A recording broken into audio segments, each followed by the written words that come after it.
한 주간의 부동산 뉴스 중에서 주목할 만한 이슈를 골라서 살펴보는 시간입니다. 김인만 부동산 연구소 김인만 소장 스튜디오에 함께했습니다. 안녕하십니까? 안녕하세요. 네.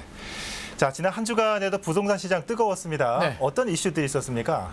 뜨거웠죠. 지금 열대야잖아요. 예. 후끈후끈한데 날씨도 후끈한데 부동산 시장 분위기도 저는 이게 우리 날씨하고 지금 비슷한 것 같아서 후덥지근하잖아요. 부동산 시장 분위기도 후덥지근한데 날씨는 시간이 해결해 주잖아요. 그렇죠. 몇 달 지나면 가을이 오는데 부동산은 시간이 해결 안 해줄 것 같은 불안감 때문에 더욱 덜썩이고 있고요. 오늘 또 한국 부동산원 통계가 나왔는데 예. 더 오른다는 수치가 나왔어요. 그래서 걱정이 더 많아지는데 해결책이 보이지 않은 진짜 열대야 같은 답답한 상황입니다. 예. 자, 시간이 해결해주지 못하는 이슈가 또 있습니다. 지금 다루려고 하는데요. 자, 지난 4월 철거 도중에 건물이 무너지는 사고가 발생하면서 장위 10구역 재개발 공사는 현재까지 중단된 상태입니다. 재개발이 교착 상태에 빠지면서 인근 상권은 물론 주민들의 속도 타들어가고 있는 실정입니다. 현재 어떤 상황인지 영상을 보고 나서 소장님과 이야기 나눠보겠습니다. 점심시간 장위 10구역 인근 먹자 골목 풍경입니다. 지난 2017년 관리처분 인가 이후 2주가 끝난 장위 10구역. 주민들이 떠나면서 지역 상권에도 영향을 준 겁니다. 여기에 지난 4월 철거 도중 건물이 붕괴되는 사고가 발생해 인부 한 명이 목숨을 잃게 되면서 공사는 현재까지 중단된 상태. 연이은 악재의 상권은 초토화됐습니다.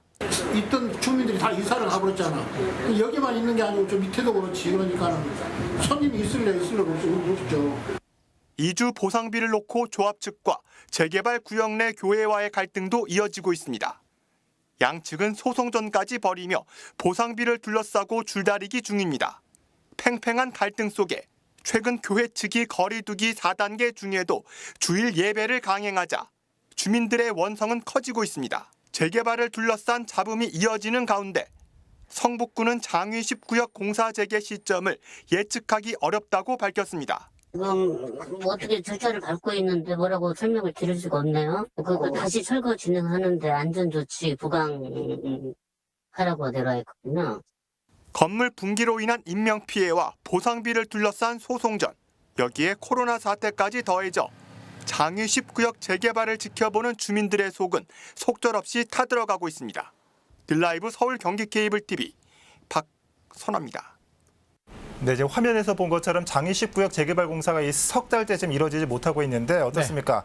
이 지체되고 있는 이유 이 석 달 전에 일어난 붕괴 사고 때문입니까? 아무래도 붕괴 사고 영향이 크죠. 그냥 붕괴만 했으면 괜찮은데 인명사고가 발생했습니다. 그래서 공사하다가 인명사고가 발생하면 굉장히 심각한 문제가 발생하고요. 보안 대책까지 마련해야 되는데 그 승북구청에서도 이야기하듯이 지금 정확한 시점을 못 잡고 있거든요. 3개월 지났는데 제가 볼 때는 올해는 힘들 것 같고요. 아마 내년까지 넘어가야 되는데 원래 계획대로 한다면 6월 달에 일반 분양을 했어야 되거든요. 네. 근데 일반 분양 시기가 이제 시장에서 예상하기로는 내년에 일반 분양해야 될 것 같다라고 말이 나오고 있어서 빠르면 6개월, 길면 1년 정도 더 늦어질 것으로 예상이 됩니다. 주민들이 참 답답할 것 같은데 그럼 장위 10구역 재개발 공사는 언제쯤 다시 시작할 수 있을까요? 이게 지금 섣불리 이게 속단할 수가 없거든요. 예. 한 1년 정도는 더 늦어진다라고 생각이 되는데 답답한 분들이 이제 상권, 이게 일시적인 상권 슬럼화라고 하는데 재개발하게 되면 아무래도 이주 수요들이 빠져나가게 되고 공사 기간 동안 보통 관리 처분이 나면 한 2년 내에 이제 공사가 들어가게 되고 3년 정도 걸리잖아요. 그래서 5년 정도 참으면 뭔가 새로운 희망, 더 좋아지죠. 새 아파트들이 들어서기 때문에 중산층 이상 소득이 높은 분들이 새 아파트에 들어오게 되면서 상권이 좋아지고 장사도 잘 돼서 희망을 좀 가질 수가 있거든요. 그래서 지금만 버티면 되는데 이게 2017년에 관리 처분이 났어요. 그래서 원래 계획대로 되면 2019년 정도에 이제 공사가 들어가서 아마 내년 정도에 입주를 해야 되는 게 원래 당초의 계획인데 이게 2019년도에 또 변경이 한번 들어갔거든요. 그래서 또 늦어졌고요. 올 상반기에 이제 철거 들어가면서 또 희망이 보이다가 인명사고 발생했고 여기에 플러스 알파 또 뭐가 생겼냐면 대형 교회하고 이주 문제가 아직 해결이 안 됐어요. 그래서 개인 같으면 땅이 작은데 교회는 땅이 크잖아요. 그래서 이게 굉장히 중요한 이슈인데 서로 지금 소송전까지 가고 있거든요. 이게 진짜 본격 소송이 들어가게 되면 자칫 잘못하면 또 몇 년 또 가야 돼요. 그래서 이게 성북구청에서도 이게 속단할 수 없다라고 하는데 그냥 인명사고만 발생했으면 아마 내년 정도에는 공사가 무조건 들어갈 것 같은데 또 소송전이 어떻게 진행되느냐에 따라서 더 늦어질 가능성도 배제할 수는 없어서 이게 빨리 좀 성북구청에서도 넉넉히 있지 말고 지금 우리 공급 물량이 부족하잖아요. 그래서 적극 개입을 해서 좀 중재를 해줄 필요는 있을 것 같습니다. 예. 자, 이렇게 좀 주민들이 떠나서 상권도 몰락했고 네. 또 이렇게 공기가 길어지면은 그 피해도 고스란히 주민들의 목 아니겠습니까? 네. 아무래도 공사비가 늘어나고요. 주민들 입장에서 이제 재개발 사업 같은 경우에 사업비가 늘어날 수밖에 없거든요. 네. 공사 기간이 늘어진다는 얘기는 조합들도 먹고 살아야 되잖아요. 기본적인 또 사용 경비라든지 여러 가지 예. 사용 비용이 늘어나게 되면 결국에는 조합원들의 추가 분담금이 늘어나게 되고 추가 분담금이 늘어나게 되면 조합들의 반발이 또 늘어나게 되고 또 다른 분쟁의 씨앗이 되기 때문에 진짜 이게 안 좋은 일이에요. 가장 피해야 될 사건이 지금 생기고 있어서 이게 빨리 마무리가 돼야 되는데 지금 2017년에 관리 처분 나서 아직도 이게 뭐 일반 분양을 못 하고 있고 지금 내년 바라보고 있다라고 하면 예. 이 상태로 가면 원래 장위 19역이 굉장히 좋은 구역이에요. 가격도 저렴하고요. 조합원 분양가도 굉장히 저렴하게 나왔고 일반 분양가도 3.3제곱미터당 뭐 2천만 원 초반대 정도로 우리가 예상을 하고 있어서 네. 이렇게만 되면 프리미엄도 많이 붙게 되고 주변 한 6구역 꿈의 그림 같은 거와 비교해 보게 되면 5억 원 이상 정도 시세 차익을 예상할 수가 있어서 기대감이 굉장히 컸어요. 굉장히 컸는데 이게 인명사고도 발생하게 되고 또 교회하고 또 협의도 안 되고 여러 가지 사업이 길어지게 되면서 조합원들의 고민도 늘어나고 있고요. 조합은 당연히 고민이 되고요. 또 상권에 이게 상권 지금 슬럼화에 빠진 분들은 도대체 이게 언제 끝날까? 지금 코로나도 힘들어 죽겠는데 사업까지도 이렇게 되니까 여러 가지 불확실성이 이게 겹치게 되면서 안개 속을 지금 걸어가고 있습니다. 네, 그럼 두 번째 이슈를 계속해서 얘기해 보도록 하겠습니다.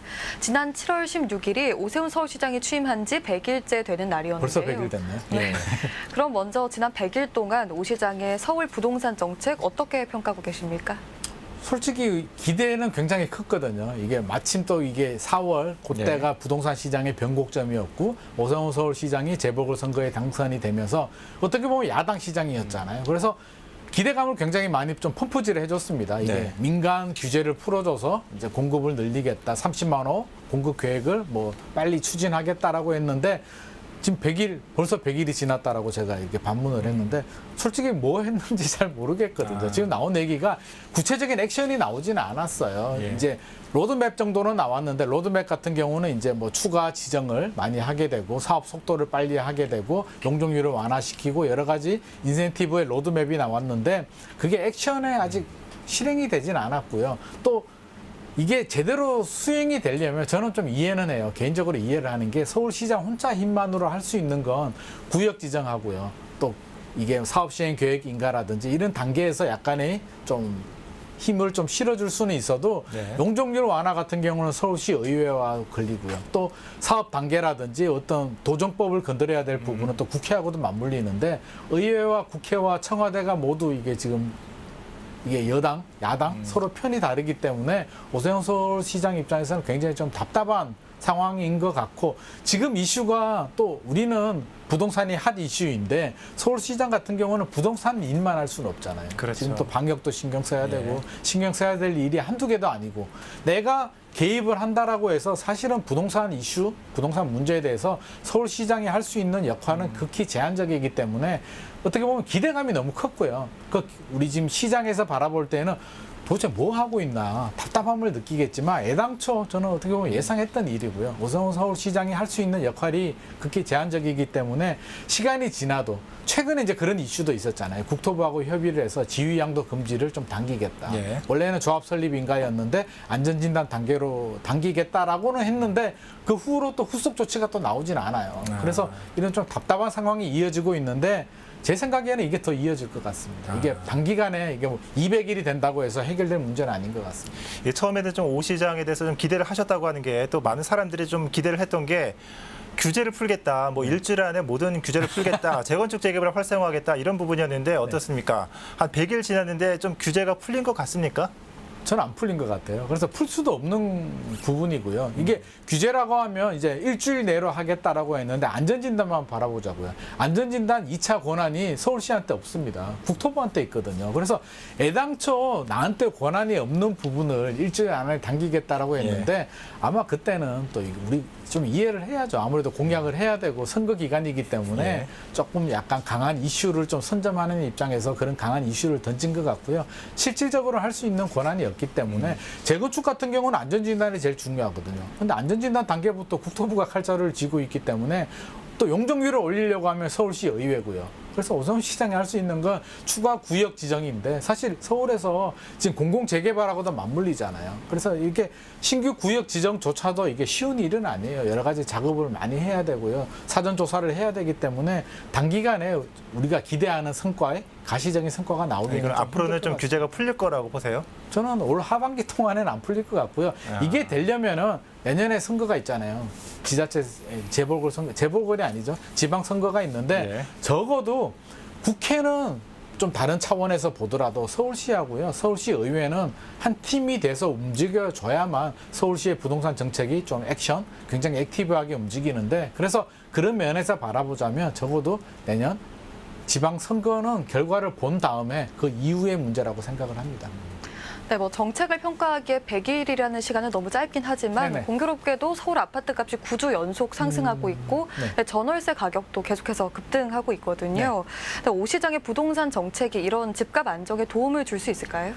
도움을 애당초 주기가 어려웠고요. 이게 30만 원 공급 계획은 지금 나오는 계획이 아니고요. 지금 계획처럼 추진을 해도 5년 후, 말라야 5년 후에 결과가 나오는데 지금 아무런 액션을 못 하고 있잖아요. 그래서 만약에 내년 지방선거에 다시 당선이 된다고 하더라도 저는 5년 후에 그 공급 물량이 나오기 힘들다라고 보거든요. 그렇게 바라본다면 그리고 지금 최근에 서울 아파트 시장이 다시 들썩이고 있거든요. 서울 수도권 지방까지 들썩이고 있는데 이게 서울 시장만의 문제라고 할 수는 없고요. 저금리 유동성에 또 4년 동안 정책의 뭐 신뢰가 바닥에 떨어져 있는 상황. 지금 나올 규제들이 없습니다. 지금 뭐 이미 다 나왔잖아요. 양도세, 종부세, 뭐 대출 규제까지 다 나온 상황에서 공공재개발 또 민간 재개발 활성화 뭐 이런 여러 가지 공급 계획들까지 나왔는데 지금 제가 볼 땐 통제불능 상태인 것 같습니다. 지금 시장 분위기가 시장 수요자들을 제가 최근에 많이 만나보는데 물어보게 되면 굉장한 불안감을 호소하고 있고요.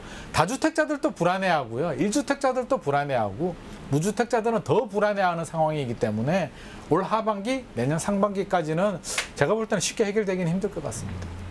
네, 그럼 오 시장은 주택 공급을 늘리면서 집값 안정을 동시에 시켜야 되는 좀 어려운 숙제를 해야 되는데 네. 소장님은 이 어려운 숙제에 대해서 어떤 조언을 하시겠습니까? 와, 이게 사실은요. 제가 만약에 서울시장에 지금 당선이 된다고 해도 뾰족한 답을 못 찾을 것 같습니다. 왜냐하면 할 수 있는 권한 범위 내에서 잘못 건드려 버리게 되면요. 또 잘못된 시그널을 줄 수 있어요. 규제 완화라는 시그널을 주게 되면서 안 그래도 지금 투자 심리가 우리 이게 열대야, 무더위처럼 굉장히 뜨거워진 상황에서 자칫 시그널 한번 잘못 주게 되면 모든 책임이 오세훈 서울시장님한테 다 뒤집어 쓰게 되거든요. 그리고 실제로 할 수 있는 권한이 별로 없고요.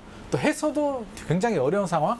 어떻게 보면 한편에서는 규제 풀어준다라고 해놓고 토지거래 허가 묶은 거 외에는 도대체 뭘 했냐 뭐 이런 반응들이 나오고 있는데 토지거래 허가도 할 수밖에 없는 상황이었고요. 지금 굉장히 투자 심리가 과열이 되면서 집값이 오르고 있는 상황이기 때문에 설사 권한이 있다고 하더라도 이게 우리가 기대하는 것처럼 민간 재건축 재개발 정비 사업을 규제를 대폭 풀기에는 현실적인 상황도 상당한 무리수가 좀 따르지 않나 싶습니다.